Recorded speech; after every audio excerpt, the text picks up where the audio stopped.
voltamos com o terceiro bloco do programa Despertar da Consciência, falando hoje sobre a classificação dos elementais. Sebastião deu uma destrinchada para a gente, uma bela de uma explicação, utilizando aí as matrioscas, né? E agora eu quero te fazer uma pergunta referente a todo esse estudo que a gente está fazendo, né? Então, assim, na página 223 tem um caso citado, narrado por São Luís, que é o caso do gênio das flores, onde ele fala sobre uma hierarquia, né, levando em conta as experiências dos elementais. Então, como que eles se organizam na execução das suas tarefas? Isso é muito simples. Como nós nos organizamos, isso é quando somos organizados nas nossas tarefas, mas eles são. Porque eles obedecem a essa hierarquia, a essa frequência, a essas leis. Lá nós vimos São Luís citando, né, o gênio das flores, que já estivera no reino humano, agora gerenciando esse universo, e a sua especialização já define o gênio das flores. Então ele cuidava da essência dos perfumes, né, dos sabores, dos odores, etc., mas principalmente das flores, porque vão gerar os frutos e assim sucessivamente. Então nós vemos que ali eles se organizam em primeiro plano. Se aqui nós mostramos essa hierarquia em nós, a partir do perispírito, o corpo biológico, até chegar na origem dos elementais, aqui nós vamos perceber que existem seres mais abrangentes, no caso, aquele que estivera humano, englobando parte daquele reino animal, vegetal, subhumano, no seu próprio universo.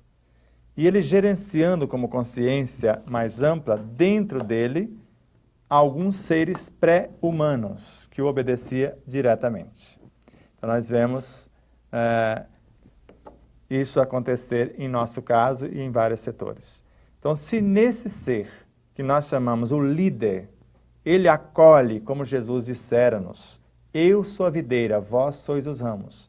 Então, dentro daquele universo, daquela gleba de terra, daquele setor, todo aquele universo estaria dentro desse ser responsável por aquele setor. Dentro deles, os pré-humanos que são responsáveis por gerenciar a natureza de uma forma geral. Aquelas entidades, as 8 entidades que Narcisa cita na obra Nosso Lar. Que ela perguntou onde estariam as mangueiras, os eucaliptos, que ela precisava da essência, né, da seiva daqueles elementos para curar um humano, que era ali no caso.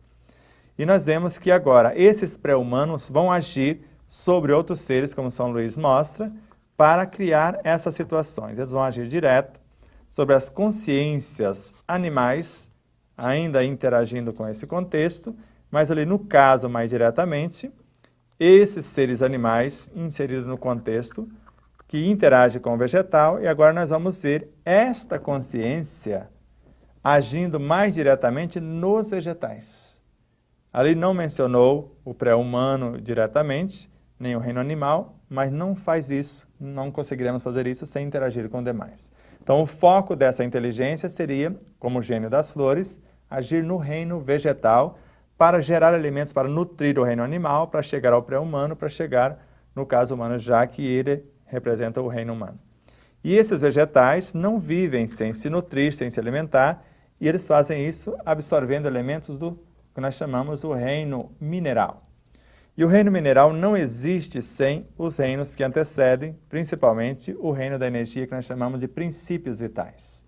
Esses princípios vitais não existiriam sem a matéria mental, que saturam de referenciais, de forças astrais a consciência desses seres, como nós vimos com Maria João de Deus, e esta matéria mental, sem a energia universal, e assim até remontar à fonte, como nós colocamos nessa outra frequência de ensino. Então eles se organizam onde cada equipe tem a sua função e cada coisa vai acontecer no seu lugar. Então, para a construção de um átomo que vai participar da pétala de uma flor, então eles vão buscar energia cá no princípio vital para formar as estruturas atômicas do reino mineral, até chegar aqui nas flores. E na organização de uma flor está um espírito elemental chamado de fada, principalmente nós chamamos de fadinhas, porque são bem a carinha das fadinhas dos desenhos animados, etc. E eles estão responsáveis por uma flor. Naquele momento, se eu olhar para a flor, eu não percebo, mas ele, ou melhor, a flor inteirinha está dentro do seu corpício. Ele pode aparecer externamente fora da flor como Jesus, como estrutura do planeta, o Cristo é a alma do mundo. Jesus, uma fração do Cristo, veio até nós. Agora, essa consciência elemental que gerencia uma flor estaria como consciência onipresente, como ser onipotente, onisciente dessa realidade flor. Mas naquele momento ela precisou aparecer fora e interagir ou conversar com os elementos mais diretamente. Ela se materializa na forma de uma fadinha, que ela pode locomover-se mais rapidamente, como se fosse uma abelhinha. Para quem olha, grosso modo, pode ver às vezes uma fadinha pensando que era uma abelhinha, se ele quiser aparecer para a pessoa em si. E ela gerencia, então, dentro e fora, que é o caso de Jesus fez conosco. Ele estaria no comando global do planeta e, ao mesmo tempo, uma fração dele veio diretamente falar conosco. Assim são os elementais na organização das formas. Eles podem estar numa cabeça de repolho como um todo e, ao mesmo tempo, sair fora do repolho para dialogar ou olhar externamente a forma do que estaria acontecendo no seu cenário. Grosso modo, mas mais ou menos assim. Então, eles estão atuando e gerenciando de alguma maneira, né? Auxiliando nesse bom funcionamento, nessa harmonia, né? Por exemplo, vou dar um exemplo bobo, mas é muito inteligente até quem nos inspirou esse exemplo. Os macrófagos, os nossos soldadinhos do campo imunológico, do sistema imunológico, do reino da defesa do nosso corpo, normalmente eles caminham dentro das veias do nosso sistema sanguíneo.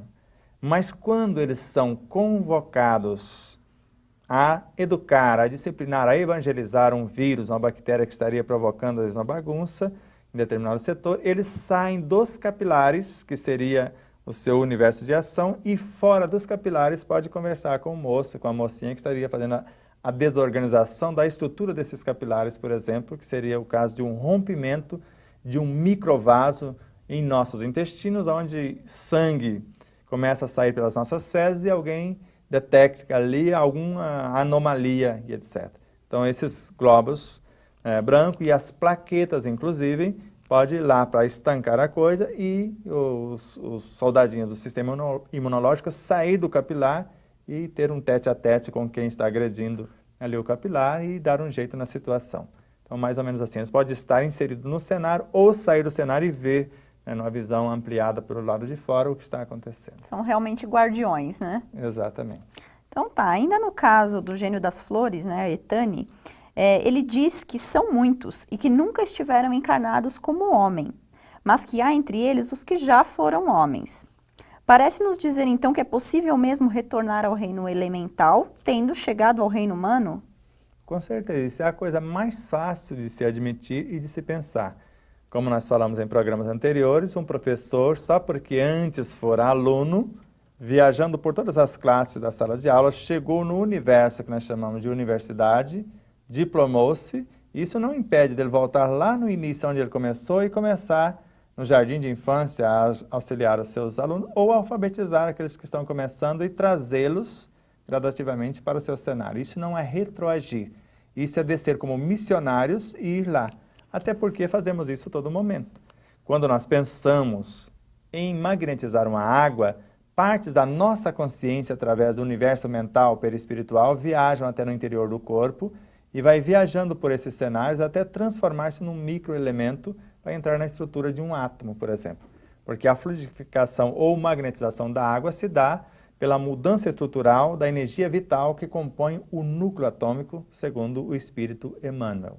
Então, a energia que eu estaria trazendo da minha consciência para nortear as consciências estruturais dos átomos que vão alterar o valor nutricional, medicamentoso da água, vai ser algo que eu estou trazendo do meu cenário, que estaria já na dianteira, voltando para auxiliar e trazer esses elementos para o reino mais abrangente ou mais adiantado.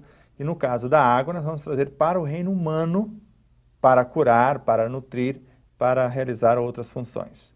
Então, basicamente, nós estamos fazendo isso o tempo todo, porque o tempo todo sai urina do nosso corpo, sai suor do nosso corpo, fezes e outras frequências de vida e retornam à natureza e eles já passaram pelo nosso corpo, levando informações do nosso cenário, só que uma vez estando no nosso corpo, jamais dissociarão da nossa realidade os elementos que foram convidados.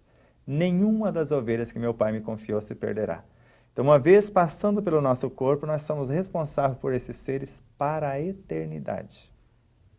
Okay. E de alguma maneira também, todas as vezes que a gente interage, quando a gente fala, né, com um alimento, com a própria água, a gente também está indo até o nível daquele elemental, né? Estamos nos comunicando com ele através dessa forma, né? Exatamente. E o reino, esses reinos que nos antecedem, que não têm a linguagem verbalizada ou a linguagem articulada que nós temos, como nós colocamos no livro com Hermínio Corrêa de Miranda, a linguagem que todos esses cenários, todos esses reinos compreendem rapidamente, numa fração de milésimo de segundo, é a linguagem dos sentimentos, da nossa real intenção ou da nossa conduta moral.